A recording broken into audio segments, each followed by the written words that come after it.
o cartão de visitas do seu livro, no caso. Né? Aí a capa é a primeira impressão que fica para o mercado. Né? Quem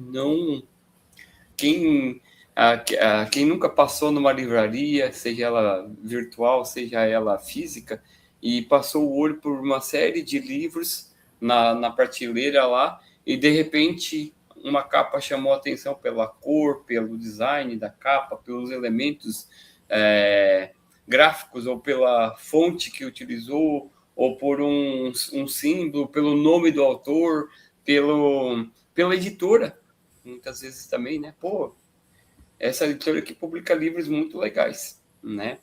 Então, dizem que para não julgar o livro pela capa, né? Se diz isso, né? Ah, você não tem que divulgar o livro pela capa, porque o que importa é o conteúdo que está no miolo. Mas a grande realidade é que o mercado julga, o leitor julga. Então, quando você tem essa experiência do design e da apresentação da capa, com elementos gráficos, com textos, títulos, subtítulos, com uma boa... como é que eu não...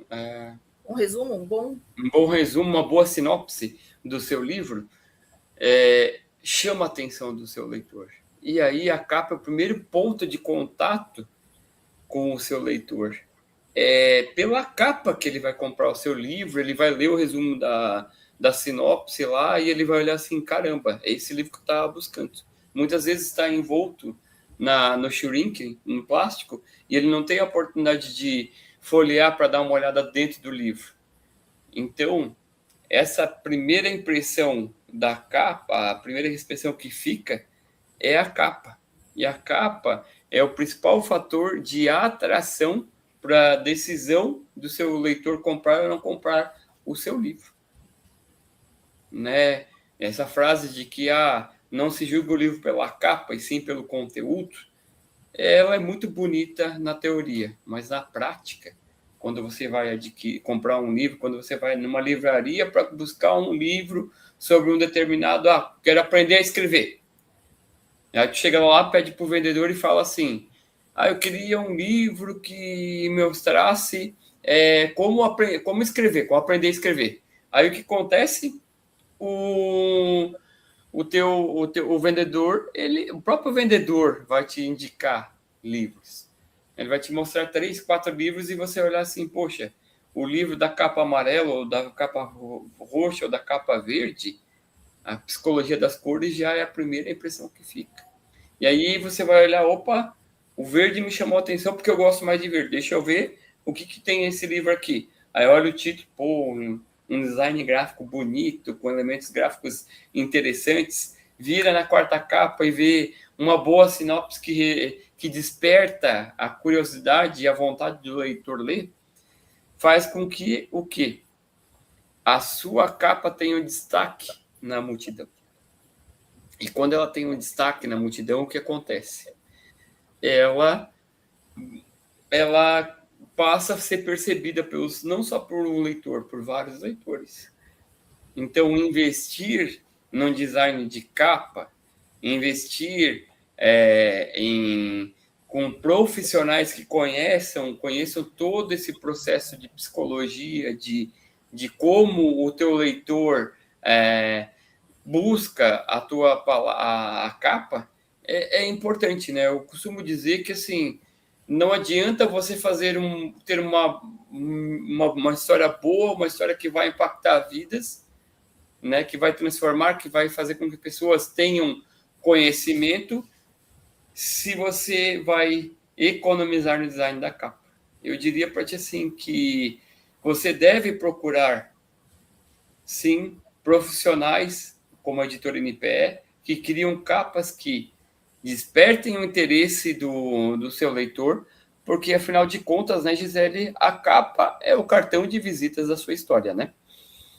Exatamente, né? E não adianta só a gente pensar em capa se a gente também não pensar na parte interna desse livro, né? A parte do miolo do livro, que a gente chama. É a parte onde está todo o teu conteúdo desenvolvido, a tua escrita desenvolvida, né? Da mesma forma que o Jefferson falou, da questão da capa, ela estar muito bem desenvolvida, ela está muito bem pensada, ela fazer o teu leitor caminhar o olhar por ela, da mesma forma a gente tem que pensar no design dessa parte que está transmitindo a essência da obra. Porque, assim, já vimos, sim, livros com conteúdo maravilhoso e uma capa mais ou menos, mas também já vimos livros com capa maravilhosa, e daí quando o pessoal abriu o livro, nossa, aquela escrita cansativa, sem divisão, sem espaço, sem respiro, e aí acaba estragando o livro, né? Então, a parte da diagramação, já que a gente está falando dessa parte de apresentação visual do seu livro, então, essa parte da diagramação do teu miolo, ela vai garantir que a leitura não canse a vista. Então, o que a gente começa a ver por esse lado? Qual é o tipo de papel? Né? Entra dentro dessa questão da diagramação e tudo mais. Qual é o tipo de papel que vai ser utilizado? Vai ser papel branco? Vai ser papel amareladinho? Vai ser o papel, o pólen, avena? Aquele papel em uma tonalidade mais creme que não cansa tanto a vista? Vai ter cores? Não vai ter cores? Vai ter elementos? Vai ter QR Code? Não vai? E funciona esse QR Code? Então, são várias coisas que a gente tem que pensar também dentro da formatação. Por quê? Porque a gente tem que pensar, de novo, é o nosso astro do dia, né? A gente tem que pensar na experiência do leitor que está manuseando esse livro, na experiência do leitor que está tendo acesso a essa informação, acesso a todo esse know-how, a todo esse conhecimento que ele vai ter para poder usufruir e desfrutar do seu livro, né? Então, assim, é importante, a gente fala muito, ter o espaço para o teu leitor poder segurar o seu livro de uma forma confortável, cuidar para que o conteúdo não se perca lá no meio do livro, principalmente se o livro tiver muitas páginas, então, quanto mais grossa a lombada, maior a gente tem que deixar, mais margem interna a gente tem que deixar para que a história não seja engolida pela lombada ou que dificulte a leitura desse livro, né, Jeff? Exatamente isso aí, Gisele. E aí a gente, casando essa questão do design da capa com a hierarquia do conteúdo dentro do miolo, onde você prepara toda uma estrutura de elementos gráficos, se vai ser colorido, se não vai, se vai ter espaçamento entre linhas, se vai ter espaçamento entre parágrafos, entra o quê? Uma coisa que a gente preserva muito dentro da editora NPR, que é a questão da identidade única. E aí, o que é a identidade única? É preservar a autoralidade do escritor. A gente gosta muito de falar aqui dentro dessa questão da autoralidade do escritor, que é o que? É manter a comunicação do escritor. O jeito que ele fala é o jeito que o livro tem que estar escrito. E o nosso compromisso com todos os escritores, né, nós chegamos agora a 150 livros no final de 2025, um pouco mais, acho que 152 livros, e aí todo livro a gente ressalta e reforça essa questão da autoralidade, que é o quê? De nada adianta eu querer escrever um português perfeito, rebuscado, se na hora que o escritor vai vender o livro, ele fala de um jeito que não é o que está escrito no livro. E aí o que vai acontecer com o protagonista principal da nossa live hoje?